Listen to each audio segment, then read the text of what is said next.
Bom dia. A gente vai começar com a primeira mesa do nosso evento, do 5º Encontro Nacional de História e Marxismo, a mesa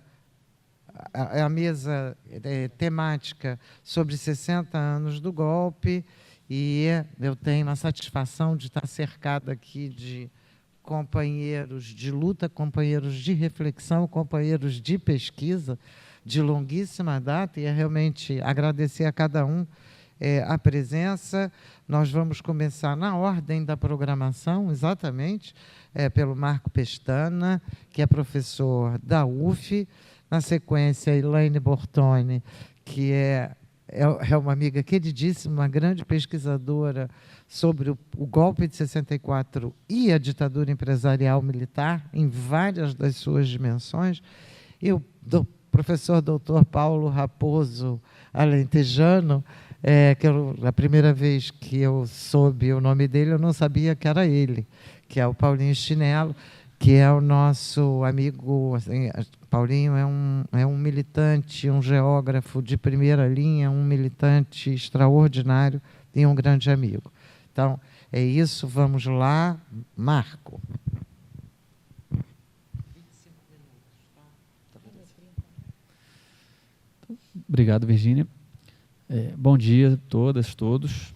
Em primeiro lugar, obviamente, agradecer pelo convite para participar desse debate, a organização do seminário, Virgínia, que me endereçou pessoalmente o convite, Sempre uma satisfação poder discutir com camaradas, Como a Virgínia falou, camaradas de luta, camaradas de pesquisa, camaradas de reflexão. E acho que, assim, para a gente entrar direto no tema dessa mesa, são os 60 anos do golpe,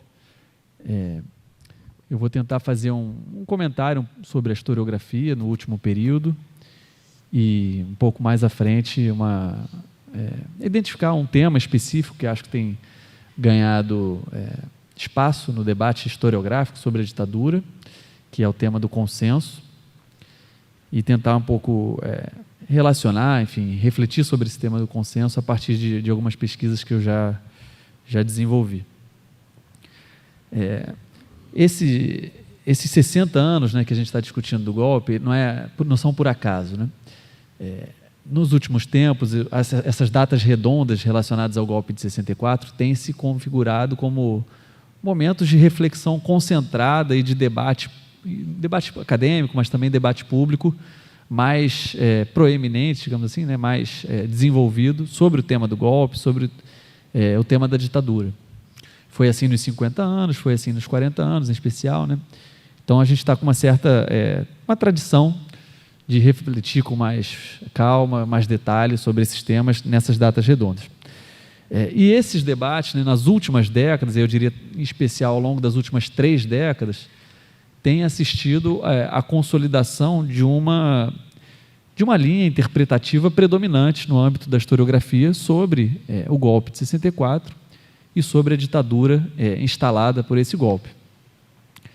É uma linha historiográfica que alguns autores têm feito a crítica de forma muito profunda, sustentada, etc., que tem sido caracterizada como uma linha chamada de revisionismo historiográfico sobre a ditadura. Já tem bastante coisa produzido pelos próprios autores revisionistas, acho que talvez a gente poderia destacar alguns só para localizar. Tem o trabalho matricial da Argelina Figueiredo, tem um desenvolvimento importante com o trabalho do Daniel Arão Reis, tem o Rodrigo Pato Sá Mota, enfim, um conjunto de autores que tem uma inegável presença acadêmica e, em alguns casos, até presença no debate público, que estão avançando, alicerçando essa interpretação revisionista. E, por outro lado, essa elaboração revisionista tem sido criticada, em especial, não exclusivamente, mas em especial a partir de uma postura teórico-metodológica fundada no marxismo. E aí a gente pode também citar vários trabalhos que já se acumulam de crítica, de debate dos limites das interpretações revisionistas, o trabalho do Caio Navarro de Toledo, Demian Mello, Carlos Zacarias, Gilberto Calil, Marcelo Badaró, enfim, uma série de autores que fazem esse debate digamos, do ponto de vista mais geral com as interpretações revisionistas. E aí, evidentemente, o objetivo aqui não é retomar todo esse debate, mas indicar bem rapidamente quais são os alicerces, as proposições fundamentais dessa historiografia revisionista, para entender por onde que o debate tem caminhado, né? E aí eu diria que o revisionismo se sustenta, em linhas gerais, em duas proposições. Uma sobre o golpe e uma sobre a ditadura, estando as duas interconectadas, profundamente interconectadas. A primeira proposição sobre o golpe é a ideia de que, no momento do golpe, do pré-golpe, né, na crise política que vai desembocar no golpe de 64, e essa tese foi primeiro desenvolvida dessa maneira pela Argelina Figueiredo e depois reproduzida e avançada por outros autores, mas a ideia de que no pré-golpe haveria um desprezo generalizado entre as forças políticas brasileiras pela democracia. Um desprezo, portanto, das forças políticas de direita e um desprezo das forças políticas de esquerda, um desapreço comum pela democracia. Essa tese tem uma versão, digamos, mais extremada, que não por acaso é a versão que graça nos espaços de formação da oficialidade militar, nos espaços dos oficiais militares da reserva, que é a ideia de que havia um golpe de esquerda em marcha e que o golpe de 64 seria, na verdade, um contragolpe, uma reação, um golpe preventivo para impedir esse golpe de esquerda, dirigido pelo então presidente João Goulart, de ser vitorioso, né? Então, estou dizendo isso para indicar que, embora de maneira não necessariamente intencional e não necessariamente comungando das mesmas posições políticas, inclusive da mesma avaliação sobre a ditadura, a historiografia revisionista guarda proximidade com a leitura da história que é hegemônica nas Forças Armadas e nos setores mais reacionários da sociedade brasileira. Então, essa é a primeira ideia. O golpe foi fruto de um momento de desapreço à democracia ou, no limite, inclusive, um contragolpe, uma reação a um golpe da esquerda que estaria em marcha. Golpe esse do qual, esse suposto golpe da esquerda, do qual ninguém nunca apresentou nenhuma evidência documental, nenhuma sustentação empírica. Então, essa é a primeira tese. A segunda tese importante, que sustenta as proposições revisionistas, tem a ver não com o golpe imediatamente, mas com o regime instalado pelo golpe, a ditadura. E aí, a ideia de que essa ditadura teria tido, digamos, apoio popular, ou um amplo apoio no âmbito da sociedade brasileira, enfim, teria correspondido aos anseios da sociedade brasileira. E aí, em especial, isso tem se desdobrado na produção mais recente, nesse campo revisionista, na ideia de que teria se verificado na sociedade brasileira, durante a ditadura, e especialmente durante o governo Médici, o governo que exerceu de maneira mais dura e brutal as medidas repressivas, né, no período no qual o aparato coercitivo e repressivo da ditadura teve mais atuante e com mais margem de manobra, portanto, particularmente marcado por crueldade, etc. Então, que nesse período teria se verificado a configuração de um consenso na sociedade brasileira em torno da ditadura, uma identificação de amplas parcelas da sociedade brasileira com a ditadura, o que em muitas abordagens, como por exemplo do Daniel Arão Reis, é explicado a partir do recurso teórico, metodológico, à ideia de uma cultura política, ou seja, a ideia de que a cultura política brasileira seria essencialmente autoritária e, portanto, a ditadura estaria se encontrando, expressando esse autoritarismo, digamos, constitutivo da própria sociedade brasileira. Então, essas são as duas proposições fundamentais, dessa historiografia revisionista. E aí, para a gente não deixar pairando no ar essas proposições, acho que vale indicar um pouco de passagem também quais são algumas das críticas que têm sido dirigidas a essas elaborações, como eu farei especialmente a partir de uma perspectiva marxista. A primeira crítica é a diluição das efetivas responsabilidades pela interrupção do processo democrático em 64. Então, a ideia de que haveria um desapreço generalizado pela democracia ou que haveria em marcha um golpe da esquerda que teria sido impedido pelo golpe da direita, ela coloca em pé de igualdade aqueles que efetivamente deram o golpe e aqueles que foram as principais vítimas do golpe, os principais alvos desse golpe. Portanto, contribui para diluir as responsabilidades de quem efetivamente organizou, planejou e executou um golpe e instalou uma democracia no Brasil. Uma segunda crítica importante tem a ver com a ideia de que a sociedade brasileira teria se identificado com a ditadura, ou seja, de maneira generalizada e pouco pormenorizado esse argumento, né? Ele também procede por uma diluição de responsabilidades, mas não só de forças políticas, né? Mas inclusive de setores sociais, né? Então, a ideia de que a sociedade se viu representada na ditadura, a sociedade abraçou a ditadura, ou os civis, como também é frequentemente formulado, apoiaram a ditadura, esconde a óbvia realidade que uma sociedade dividida em classes, os civis, a sociedade, não são homogêneos, né? São hierarquicamente divididos em termos das suas posições de prestígio, de poder econômico, poder político, né, etc. O que é fundamentalmente organizado a partir da divisão da sociedade em classes, mas que passa por outras hierarquias também, né? E ao dizer que a sociedade apoiou a ditadura, a gente perde de vista quem, de fato, não só apoiou a ditadura, mas quem foi a ditadura, né? Acho que a Elaine depois vai falar mais sobre isso, né? Mas estou me referindo à participação, né, ao peso empresarial no alto escalão empresarial, né? Um grau e um tipo de envolvimento que, digamos, os principais empresários do país tiveram com esse regime político, que, a meu juízo, não justifica a gente falar em um apoio, né? Apoio quem dá é quem está fora, está ali apoiando. Os empresários foram à ditadura, foram parte constitutiva, o grande empresariado, em especial multinacional, mas não só, foi parte constitutiva e parte dirigente da ditadura, parte decisiva na implementação do projeto de Estado, do projeto de nação que a ditadura constituiu. E quando a gente fala em civis, a gente está equalizando, por exemplo, um empresário que foi ministro, ou que tinha acesso direto ao ministro, ou que tinha acesso direto à direção do DOI-CODE, a sessões de tortura, está dizendo que esse cara é igual a um trabalhador da construção civil que, por acaso, né, achava que o Médici era um bom presidente, né? Então, relações absolutamente desiguais, colocadas no mesmo patamar, para, digamos, diluir, como eu disse, essas responsabilidades. Então, é por aí que tem caminhado o debate. Então, estabelecida essa baliza geral, né, eu queria entrar com um pouco mais de detalhe nesse tema do consenso, né? Essa ideia de consenso, ela tem sido cada vez mais mobilizada na historiografia revisionista. Então, se a gente pegar textos, por exemplo, de um autor destacado como Daniel Arão Reis, textos de meados dos anos, primeira década dos anos desse século, né, até os anos mais ou menos 2010, ele tem passagens em que ele fala, bom, talvez seja possível falar de um consenso em torno da ditadura, mas esse debate ainda está aberto, precisamos avançar.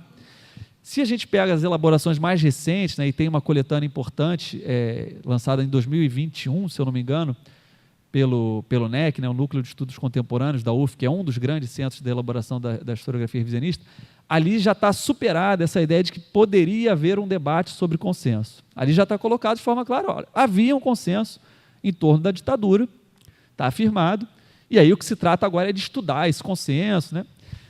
Muito bem. E qual é a perspectiva teórico-metodológica na qual esse consenso seria apresentado? Ainda que não de maneira necessariamente clara, explícita, mas é a perspectiva do individualismo metodológico, né? A ideia de que a gente pode aferir o grau de consenso que um regime político alcança em uma determinada sociedade olhando para posturas individuais. Então, e aí, quando fala em consenso, tem, por exemplo, o texto de apresentação dessa coletânea, que é da Janaína Cordeiro e da Denise Hollenberg, elas vão dizer, bom, tem uma gama de ações que indicam algum grau de consenso em relação à ditadura. Elas colocam, isso vai desde o apoio entusiasmado até, digamos, uma omissão, um recolhimento, uma omissão, né? Que aquele que não faz oposição aberta estaria também, digamos, expressando um consentimento ao regime político. E aí fica sempre sentado nessa lógica. Qual foi o comportamento individual dos atores, esses atores diluídos, não apreendidos na sua especificidade, da sua inserção social, mas diluídos. Qual é o problema desse tipo de formulação, né? O primeiro problema evidente é que a gente está falando de uma ditadura, né? E as ditaduras se caracterizam, né, pela grande proeminência dos seus aparatos repressivos no funcionamento, na sustentação e na organização do regime. Então, essas interpretações, elas poderiam não fazer isso, mas fazem, que é minimizar o impacto da repressão na vida cotidiana e, inclusive, na determinação do comportamento mesmo dos indivíduos, né?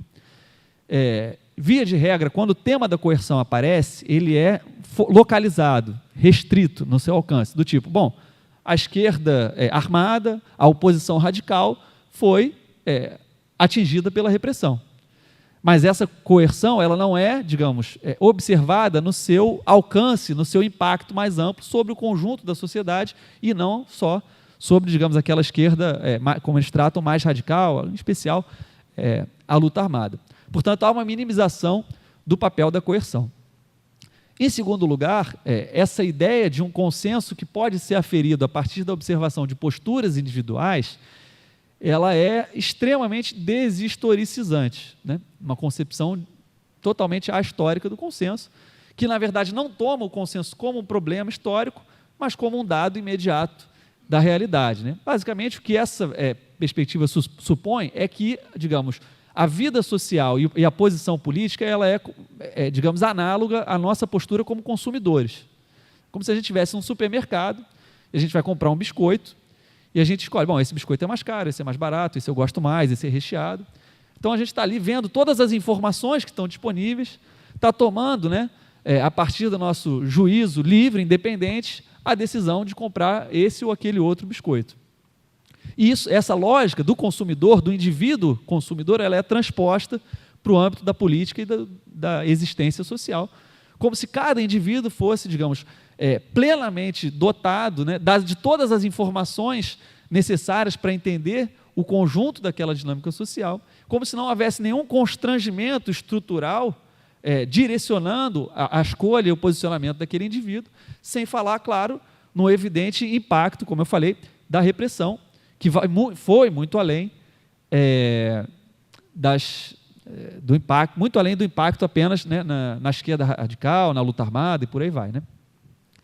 Então, me parece que no último período tem se desenvolvido duas tendências historiográficas muito importantes que estão contribuindo, não necessariamente sempre, digamos, de viés marxista, mas que no seu conjunto têm contribuído para questionar essa visão historiográfica revisionista, em especial esse debate revisionista sobre o consenso.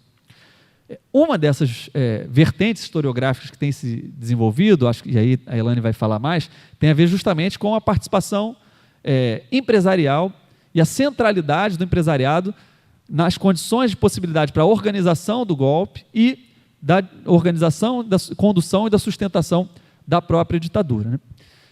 E aí a gente está falando de um empresariado que alcança acesso aos mais altos escalões decisórios do governo, como eu falei, ministérios, né, encabeçados por empresários ou por agentes ligados a empresários. A gente está falando de uma capacidade de influenciar políticas públicas em vários níveis, né, seja federal, estadual, municipal. E a gente está falando também de uma conexão muito próxima com o próprio aparato repressivo, né? Então, talvez o caso mais conhecido seja o da OBAN, né, no qual o empresariado paulista diretamente financiou a estruturação de um salto de qualidade na estrutura repressiva, mas há numerosos outros casos, inclusive de organização de espaços para funcionamento do aparato repressivo no interior de empresas, realização de sessões de tortura no interior de empresas privadas, com evidente anuência das suas direções, dos seus proprietários, portanto, do empresariado. Então, essa historiografia que tem aprofundado, né, digamos, uma trilha de análise aberta pela obra do René Dreyfus lá no início dos anos 80, tem demonstrado de forma cabal que não é possível a gente falar em abstrato da relação de civis com a ditadura, que é preciso qualificar e que, ao qualificar, a gente percebe, né, o papel preponderante que o empresariado desempenha na organização, na sustentação da ditadura. E, por outro lado, tem outra vertente da historiografia que tem desenvolvido, né, análises sobre justamente a presença pervasiva da repressão no cotidiano de amplas camadas da população. Então, a gente tem trabalhos, por exemplo, que mostram o peso da repressão sobre as favelas e periferias, sobre o movimento negro, sobre o movimento LGBT, no interior de órgãos públicos, como, por exemplo, o próprio Ministério das Relações Exteriores, né?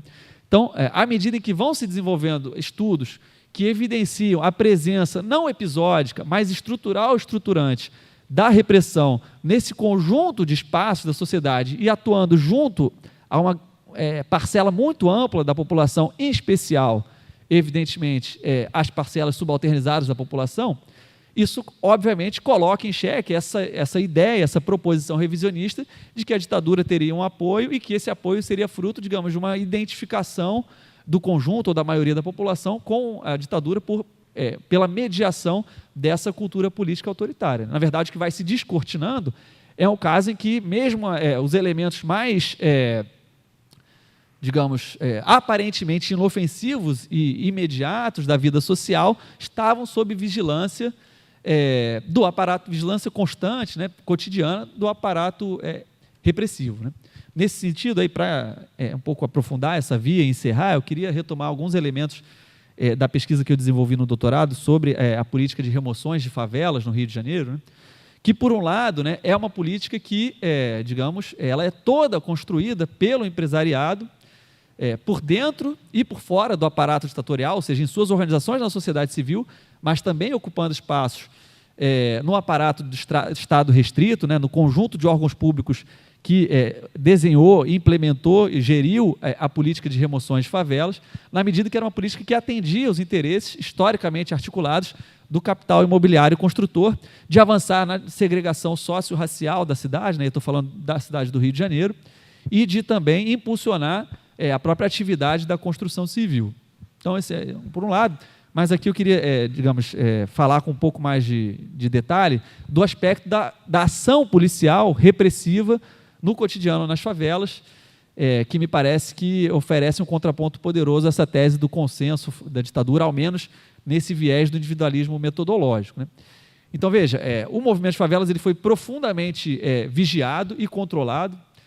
Tem nos fundos de documentação das polícias políticas estaduais, mas também dos organismos de segurança, né, repressivos federais, há um conjunto de documentos que indicam, que demonstram claramente essa vigilância cotidiana, tanto na Federação de Associações de Favelas da cidade do Rio de Janeiro, quanto em associações de favelas específicas. Né?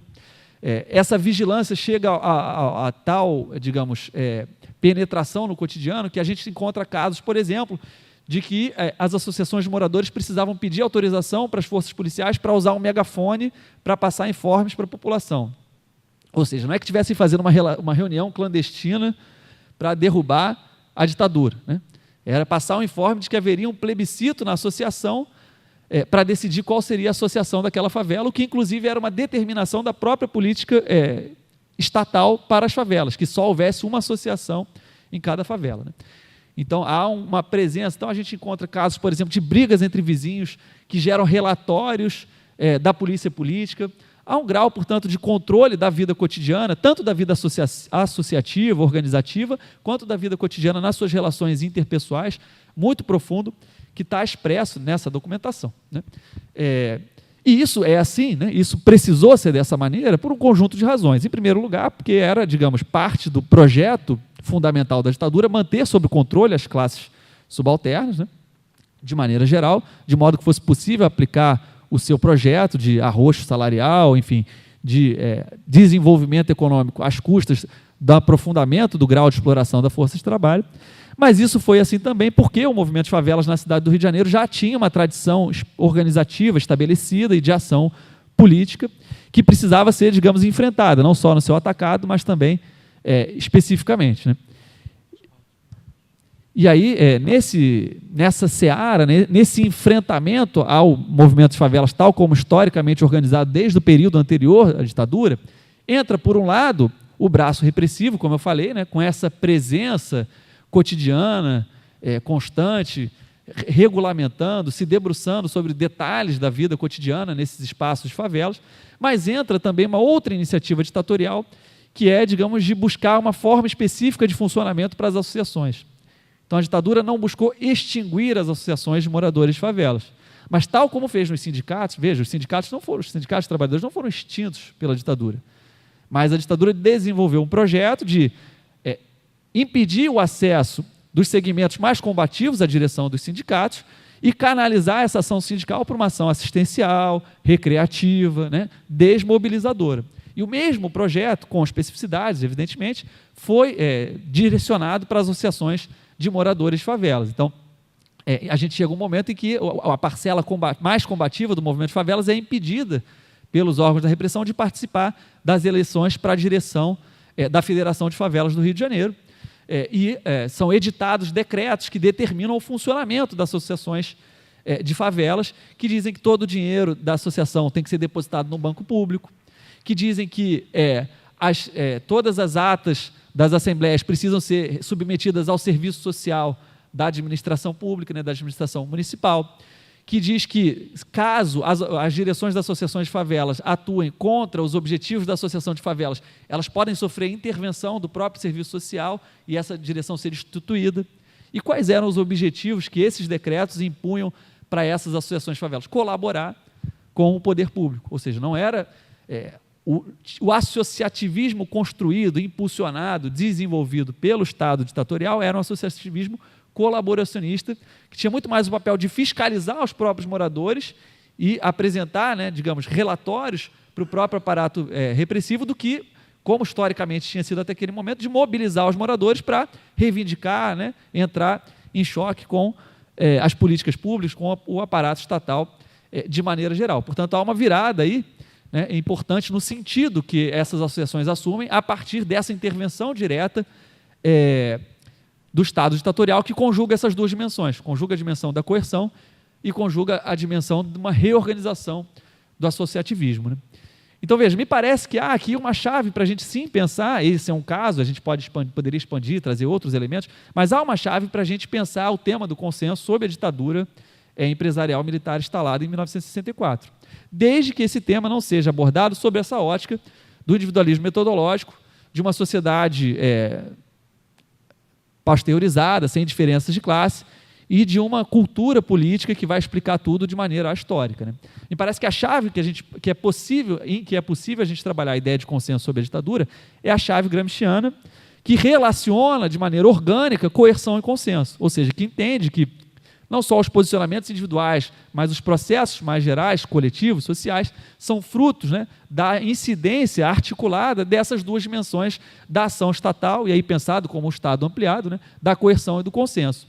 E que o consenso não é, digamos, uma tomada de posição individual, a expressão de opinião de um indivíduo, mas que o consenso se fundamenta, ou a tentativa de produção do consenso, se fundamenta na tentativa de organizar de determinada maneira a vida cotidiana, inclusive direcionar para determinados padrões de atuação e funcionamento as próprias instituições criadas pelas classes subalternas. Então, sob essa chave, o consenso não aparece, digamos, como uma legitimação da ditadura, no sentido de que a sociedade abraçou a ditadura, mas o consenso aparece como resultado de um projeto político que as classes dominantes, por meio do Estado ditatorial, tentam impor às classes subalternas. Então, acho que um pouco colocar esse debate, acho que é um tema que está ganhando fôlego na discussão historiográfica e que a gente vai precisar seguir elaborando, mas acho que algumas observações preliminares para a gente ir refletindo sobre o consenso.